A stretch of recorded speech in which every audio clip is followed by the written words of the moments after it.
जैसे ही दक्ष प्रजापति आए, सब लोग खड़े हो गए अपने आसन पर, और ब्रह्मा, विष्णु और महेश तीन लोग बैठे थे।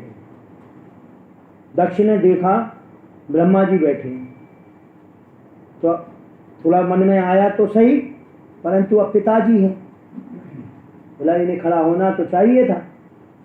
आखिर हम प्रजापति, हमारा सम्मान शुरू हो रहा है, फिर भी सोचा चलो यार पिताजी हैं, चलेगा।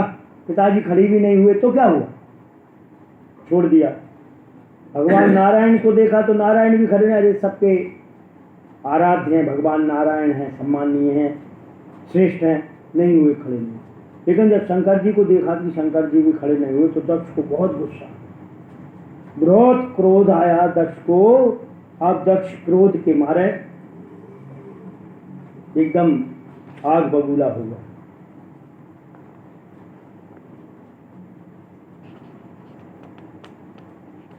दुखी होकर के फिर क्या करने लगा कि सभा में बैठ तो गया, कुछ बोला नहीं, और जैसे ही भाषण शुरू हुआ तो बस शुरू हो गया। दक्ष कहने लगे, देखो देवता, कोई भी सभा हो, सभा में कभी भी किसी असभ्य व्यक्ति को नहीं बुलाना चाहिए। असभ्य व्यक्ति, देवताओं ने देखा भैया इधर कौन असभ्य है, इधर तो सब देवगण है, देवता हैं, ब्रह्मा विष्णु महेश, देवता ऋषिगण गंधर्व, बड़े सब श्रेष्ठ लोग हैं, असभ्य कौन है। चारों तरफ, अरे आपको पता नहीं, असभ्य नहीं जानते, निर्लज्ज है। एक निर्लज्ज, एक असभ्य के होने से पूरी सभा का माहौल खराब हो जाता है। इसलिए अनाधिकारी व्यक्ति को आमंत्रित ही नहीं करना चाहिए, सभा में अधिकार ही नहीं देना चाहिए बैठे। तो तब फिर देखने लगे, बोले आपको दिखता नहीं है कौन है ये, शंकर है, असभ्य तो है, निर्लज्ज है, इसको लज्जा नहीं है। संस्कार कहाँ से हों, जब परिवार में रहा हो, संस्कार वाले लोगों में रहा हो, समाज में रहा हो, तब तो इसमें संस्कार आए कि किसी का सम्मान कैसे करना चाहिए, किसी को कैसे इज्जत देना चाहिए, किसी से कैसे बात करना चाहिए, अच्छे लोगों के समाज में कैसे रहना उठना बैठना चाहिए। कुछ आता है इसको, नहीं आता है।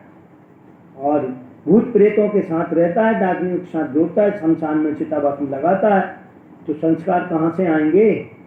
अरे वो तो मैं बड़ा पछता रहा हूँ कि मैंने अपनी ऐसी सुंदर कन्या को, इस मरकट लोचन बंदर के ऐसे मुंह वाले को विवाह दिया। मेरी तो बिल्कुल इच्छा नहीं थी, ये तो अब पिता श्री ब्रह्मा जी की, पितामह की इच्छा से मुझे पालन करना पड़ा, वरना मैं कभी भी शंकर जैसे व्यक्ति से अपनी बेटी का विवाह नहीं कर सकता। अब जो हो गया तो हो गया, फिर भी ऐसे असभ्य को अब कभी नहीं बुलाना। अब भैया इधर जब ऐसी कहा तो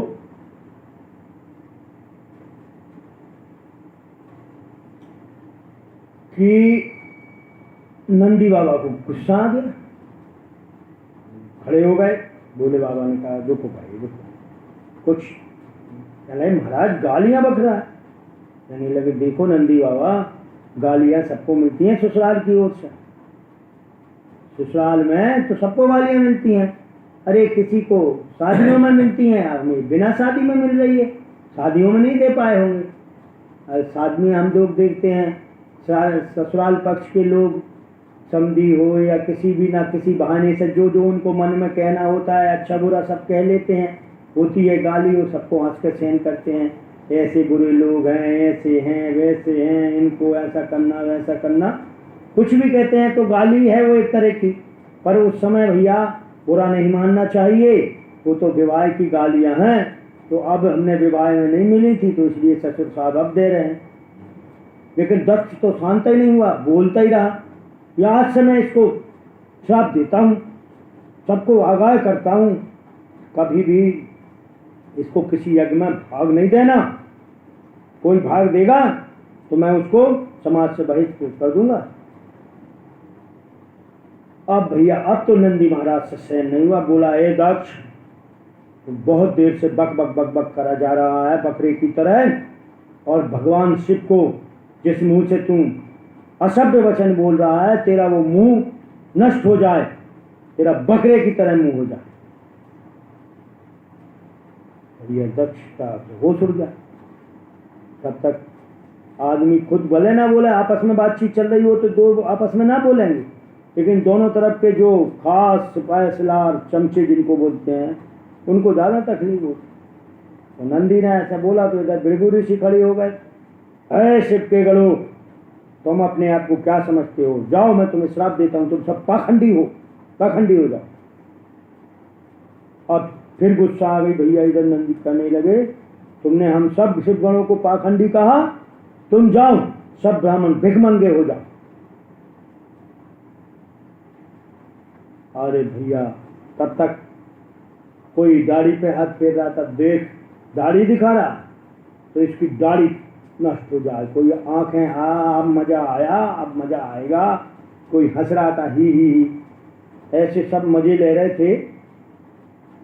तो अब भगवान ने सोचा, भोलेनाथ ने कि अरे यार, आए तो सम्मान समारोह के लिए और इधर तो श्राप समारोह हो गया, जो कोई है वो श्राप ही देने में मस्त है, ये इनको श्राप दिए जा रहा है, वो उनको श्राप दिए जा रहा है, भैया चलो। तो अपने गणों को लेकर चले गए।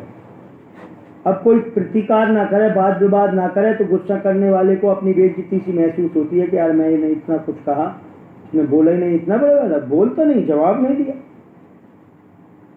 तो दक्ष को बहुत क्रोध रहा, गुस्सा शांत नहीं हुआ और शिव का अपमान करने के लिए दक्ष ने एक बड़ा विशाल यज्ञ किया। जब विशाल यज्ञ किया उसमें सबको बुलाया, केवल शिव भगवान शंकर को आमंत्रित नहीं किया।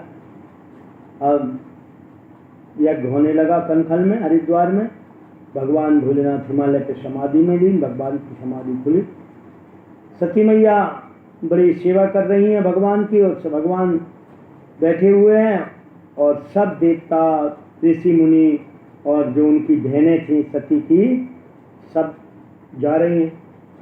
तो भैया रिश्तेदारी में जा बड़ी समस्या है। यदि गलती से 4 बहनें हों और एक बहन से बुराई हो जाए और उसे ना बुलाया जाए तो वो बाकी बहनें बड़े मजे लेंगी।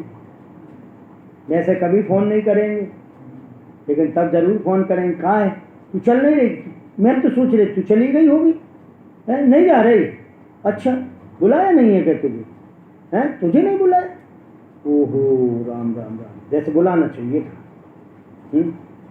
अच्छा तो फिर तू नहीं जाएगी, अरे घर की बात है चलना, क्या होगा, हाँ है, हाँ लेकिन ऐसा है ना, वैसे नहीं बुलाया तो अब क्या करें, बताओ तुझे ही नहीं बुलाया, कितनी बड़ी बेइज्जती। ऐसे और सुनो, जैसे रास्ता है मेलुआ चौराहे, तो चुरावदा जाना हो तो कूलन से जा सकते हैं ना, सीधा पड़ेगा, लेकिन नहीं मेलुआ चौराहे होकर जाएंगे मिलते हुए उनके ऊपर से। तो सारे देवता भी सब लोग हिमालय उल्टा जाते हुए हरिद्वार में हिमालय से घूम कर ऐसे आ रहे हैं शिव जी के आश्रम चोटी के ऊपर से। अब विमान देख रहे हैं, अरे सत्य अभी तक तुझे ही है, चले नहीं बहन, चलना था तुझे। देवताएं गा रही हैं, बजाते हुए, उत्सव मनाते हुए। सती भैया बड़ी परेशान, भोले बाबा की समाधि खुली, प्रणाम किया, भोले बाबा देखो ना, देखो क्या है, पता है आपको क्या हो रहा, क्या हो रहा देवी, अरे पिताजी के ना बहुत बड़ा यज्ञ है, तो पता है। अच्छा आपको पता है, फिर चलना नहीं है क्या, तो नहीं देवी नहीं। अरे वाह ऐसा होता है, पिताजी के घर में कार्यक्रम नहीं चले, कर लगे नहीं देवी हम नहीं जाएंगे, उन्होंने बुलाया नहीं। अरे महाराज ऐसा होता है कि नहीं बुला, अब आपका स्थायी नहीं है कुछ, कभी इस शिखर पे, कभी उस शिखर पे, कभी इस चोटी पे, कभी उस चोटी पे, जब ठिकाना नहीं है तो आपको चिट्ठी कहाँ भेजते, बुलाने वाला कहाँ भेजते, कोई आया भी होगा बुलाने तो हो सकता है आप उस पर्वत पे गया होगा, आप इस पे आ गए होंगे, वो इस पे आ रहा होगा, आप उस पे चले गए होंगे। तो हम लोग तो स्थायी नहीं है, कहीं भी घूमते रहते हैं, तो इसीलिए नहीं आ पाया होगा, भटक गया होगा बेचारा पहाड़ में, उसको पता ही नहीं मिला होगा। ऐसी तो नहीं हो सकती कि ना भेजा, चले नहीं देवी भेजा नहीं है, ऐसी बात है। चले क्यों, अरे एक बार हमारी और तुम्हारे पिताश्री की थोड़ा नोक झोंक हो गई थी, बुराई हो गई थी, ओहो ससुर दमान में खटपट हो गई, हमें बताया भी नहीं। चले अरे देवी अब आपको क्या बताएं, आप तो हमारी तरफ से तो कुछ था नहीं ना, हम अभी तक मानते हैं, लेकिन वही बुरा मानते हैं, आपके पिताजी हैं भाई, तो हमने इसलिए नहीं बताया आपको कि भाई आपको बिना मतलब का दुख होगा। अरे नहीं, ऐसा होता है, देखो मैं चलूंगी, पिताजी को समझाऊंगी और वो तुमसे माफी मांगेंगे। हैं, ऐसा होता है भगवान के साथ। हैं, मैं बेटी हूँ, मुझसे बहुत प्रेम करते हैं। कहने लगे देवी ऐसा है, पिताजी का घर, भैंस, मित्र के घर, गुरु के घर बिना बुलाए जा सकते हैं, लेकिन जब विरोध माने कोई तो नहीं जाना चाहिए। और भैया अपने राम तो नहीं जाएंगे, और हम तो कहते हैं देवी तुम भी मत जाओ, और देखो जाओगी तो अच्छा नहीं है हमारे हिसाब से, फिर तुम भी बहुत दुखी होगी। इसलिए अब आपकी मर्जी है। कहने नहीं भाई मैं स्वामी मैं तो जाऊंगी, अब तो जाऊंगी तो जाओ, हम तो मना कर रहे हैं। तो अब भोलेनाथ ऐसे आग बंद करके ध्यान में बैठ गए, और सती मैया सोचे अब क्या करूं, कभी तक तो कभी बिना आज्ञा के कहीं गई नहीं हूँ, हम जाऊं ना जाऊं। अरे भोलेनाथ भोले हैं, मना लेंगे, मान जाएंगे, मैं चलूंगी, चलती हूँ। अच्छा भोलेनाथ देखो मैं चलती हूँ, अब आज्ञा दे दो, अब फिर मत कहना। फिर थोड़ी दूर तक गई, फिर मन नहीं माना, लौट के आ गई। देखो मैं लौट के तो आ गई, लेकिन मैं जा रही हूँ, अब की बार प्रणाम करती हूँ, तो अब की बार बताओ, आप कह दो। भोलेनाथ ने फिर कुछ नहीं बोला। फिर देखा कि फिर जा रही है, तो आँख खोला, देखा, जब फिर देखा फिर लौट के आ रही है। ऐसी करती थी सती मैया, मन में बार बार लौटती करती, पर फिर भोलेनाथ ने कुछ नहीं कहा। तो एक बार आप सती मैया को लगा कि अब ये तो कुछ करने वाले ना जाने वाले नहीं है, अब मुझे जाना ही पड़ेगा। तो सती मैया ने कहा अब की बार सच्ची में जा रही हूँ, और फिर सती मैया चल पड़ी। तो भोलेनाथ ने देखा कि अब नहीं लौटेंगी, तो अपने ही गणों से कहा कि जाओ, जा रहे हो तो तुम लोग साथ जाओ और इज्जत से ले जाओ। नंदी बिरानी बाकायदा सवारी के साथ माता को भेजा। अब इधर माता जी आ तो गई दक्ष के पास, पर भैया दक्ष के डर के मारे दक्ष ने मना कर रखी थी कि कोई बोला तक नहीं। कोई अतिथि, रिश्तेदार, बुआ जी, माता जी, चाचा जी जो भी रहे होंगे, ऋषि मुनि, कोई नहीं बोला, कोई हंसकर नहीं बोला, कोई प्रेम से, ना कोई स्वागत ना सत्कार। बस केवल एक माता जी ऐसी थी जिनको बड़ा दुख था नहाने का। तो सती को देखा तो बड़ी प्रसन्न हो गई। माता मिली, बेटा तुमने अच्छा किया, मेरा बड़ा दुख था, मन था, आ गई, कोई बात नहीं है। तो माता तो प्रेम से मिली, और बहन कैसे मिली, ओहो अच्छा आ गई, चल ठीक है, तुमने अच्छा किया बहन, है भले चिट्ठी नहीं भेजी, बुलाया नहीं, कोई बात नहीं, अपने ही घर है। अरे अपने घर में तो बुलाए जा सकते हैं, लेकिन ऐसा है तुम्हारे वो मान गए क्या, है भेज दिया, बताओ। अरे हमारे ये होते तो मानते ही नहीं, हमें नहीं भेजते। और सुनो हम तो आते नहीं भैया, बिना बुलाए तो हम कैसे ही ना आए, लेकिन तू अच्छी है, तू समझदार है, तू तो ऐसा बुरा नहीं मानती है, आ गई, अच्छा ही किया है। तो ऐसे मतलब उनको मुस्कुराते कटाक्ष कर करके सती के दुखी करती हैं। तो ऐसे ही आज के संबंधी जन हैं, प्रेम तो जताएंगे बहुत ज़्यादा, लेकिन प्रेम के पीछे ऐसे लगा कि नमक लगा रहा है, ऐसा प्रेम जताते हैं, बड़ा स्नेह जताते हैं संसार के लोग। सती ने कहा जो हुआ ठीक है, और सती माता गई कहाँ पर, यज्ञशाला। जैसे घर में हम लोग कोई कार्यक्रम करते हैं तो रिश्तेदार बुलाते हैं, तो उनका भाग, उनको भेंट गिफ्ट पैक सही कहते हैं, इनका पैकिंग चाचा जी का लिखा होगा, नेम चिट लगी होगी, बड़ी बुआ जी, छोटी बुआ जी, ये बहन जी, ये दादाजी, ये पापा जी, माता जी, आजकल सिस्टम देखें। तो ऐसे ही देवताओं का भाग होता था, बोले ब्रह्मा जी, विष्णु जी, शिव जी, रुद्र, फलाना, ये देवता, इंद्र देवता, वरुण देवता, अग्नि। तो छोटे से छोटे देवताओं का भाग सजा हुआ रखा है, उनको नेम चेक प्लेट सब कुछ लगा हुआ है। और शिव जी का कहीं भागा ही नहीं। अब तो जैसे वो कोई बहन आए, जिसको बुलाया ना हो आए, और वो देखे कि भैया जो पैकेट बड़ी दीदी का ये है, मझली दीदी का, और हमारा तो कुछ है ही नहीं है, ना हमारे पति का है कि फलाने जीजा जी का ये है, तो ना शिव जी का भाग, ना पति का कुछ। तो वैसे बुरा ना लगे, लेकिन ये बहुत बुरा लगता है। यद्यपि जग दारुण दुख नाना, और सबसे कठिन जाति अपमाना। ये अपमान बड़ा कष्टकारक हो जाता है। सती को बहुत गुस्सा, अब तो भाई सहन नहीं हुआ, सभा में जाकर के बोली, मेरे मुंह के दक्ष, अपने आप को तुम क्या समझते प्रजापति? अरे भगवान शिव कि बिना कभी कोई कल्याण नहीं होता है, आशुतोष हैं, अब्दरदानी हैं। ऐसे शिव का जो द्रोह करता है वो व्यक्ति तो त्याग करने योग्य होता है। जहाँ पर शंकर की निंदा, विष्णु की निंदा होती है उस स्थान को छोड़ देना चाहिए। बस चले तो निंदा करने वाले का जीभ काट लेना चाहिए, कुछ नहीं कर सकते तो उठकर चले जाना चाहिए। और ऐसे भगवान शिव का इस दक्ष ने निंदा किया है, अपमान किया है घोर। और मेरा ये शरीर ये दक्ष के शुक्र से संभव हुआ है, पिता का अंश है, ये दक्ष का अंश है। और इस अंश को यदि मैं धारण करूंगी तो मुझे बार बार अपने पति शिव का, प्रभु का अपमान याद आएगा। इसलिए अब मैं इसके अंशभूत शरीर को भी धारण नहीं कर सकती, इससे कोई संबंध नहीं रखना चाहती। इसलिए माता सती ने अपना शरीर योग अग्नि के माध्यम से जलाया। योग अग्नि से माता ने जैसे शरीर जलाया, हाहाकार मच गया। शिव गणों ने यज्ञ विध्वंस शुरू किया तो भृगु ऋषि ने प्रमथ गणों को पैदा किया और ऋषभ देवों को, ऋभु कहिए यज्ञ के रक्षक, मंत्रों से पैदा किए और उन्होंने मार लगा लगा कर सब शिवगणों को बाहर किया। शिवगण पराजित होकर भागे। तब तक उधर नारद जी ने जी से बोले, जो महाराज की जय हो, चलो अब घूमने, हम और तुम तो एक से हो गए। कैसे भैया? कहने वो तो आपकी सती मैया गई दक्ष के, दक्ष इतना अपमान किया और उसने हवन कुंड में धक्का मार दिया। संवाददाता ने संवाद दिया। शिव भगवान बहुत क्रोधित हुए। उन्होंने एक जटा उखाड़ कर वीरभद्र को प्रकट किया और कहा कि दक्ष का यज्ञ नष्ट कर दो। वीरभद्र आए और भद्रकाली दोनों आए, दोनों ने आकर यज्ञ को तहस नहस कर डाला। दक्ष का सिर तोड़कर यज्ञ कुंड में हवन कर दिया। भृगु महाराज की दाढ़ी उखाड़ दी, एक मुक्का मारा पूछा को तो सारे दांत तोड़ दिए।